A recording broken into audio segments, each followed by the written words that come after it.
Question दिया है, यदि एक अर्धवृत्त का परिमाप 36 सेंटीमीटर हो तो वृत्त की त्रिज्या कितनी होगी। मतलब क्या है कि यहाँ पे अर्धवृत्त दिया हुआ है और अर्धवृत्त का परिमाप देने के बाद आपसे त्रिज्या उसकी पूछ रहा है। सबसे पहले हम समझते हैं कि अर्धवृत्त होता क्या है। देखिए, अर्धवृत्त का मतलब क्या होता है। ये हमारा अर्धवृत्त हो गया। वृत्त को दो भागों में वर्गीकृत करते हैं, तो हर एक भाग क्या एक अर्धवृत्त का निर्माण करता है। यहाँ पे एक अर्धवृत्त है, मान लीजिए इसकी त्रिज्या कितनी है, r है।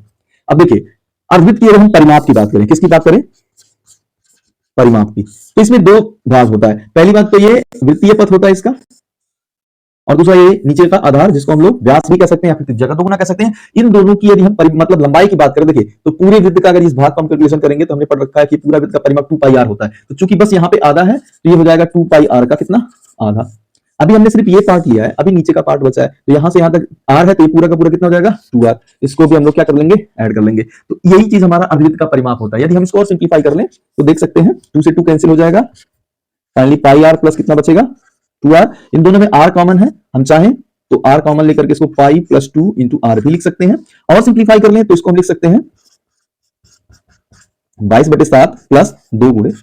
अब इसको भी और सिंप्लीफाई करना चाहते हैं तो 7 दूनी 14, 14 बाय 36 बटे कितना 7 r। तो याद रखिए, किसी भी अर्धवृत्त का जो परिमाप होता है ना, वो होता है 36/7r, या फिर आप ये कह सकते हो पाई प्लस 2 इंटू r, या फिर आप पाई r प्लस 2r भी कह सकते हो। ये सारी जो ऑप्शंस यहां से यहां तक पूरे मेंशन है, वो सभी फार्मूले के तौर पे काम करेंगे किसके, अर्धवृत्त के परिमाप के लिए। अब यहां पे देखिए, हम चाहे तो वन स्टेप में यूज करना, न्यूमेरिकल में इसको भी यूज कर सकते हैं, ये पोर्शन इनमें से कोई भी स्टेप यूज कर सकते हैं सीधा न्यूमेरिकल में, जो आपके लिए इजी हो। तो इस क्वेश्चन में दिया क्या है, एक अर्धवृत्त का परिमाप दिया है, तो अर्धवृत्त का परिमाप कितना होता है, तो इस क्वेश्चन में परिमाप दिया है किसका, अर्धवृत्त का।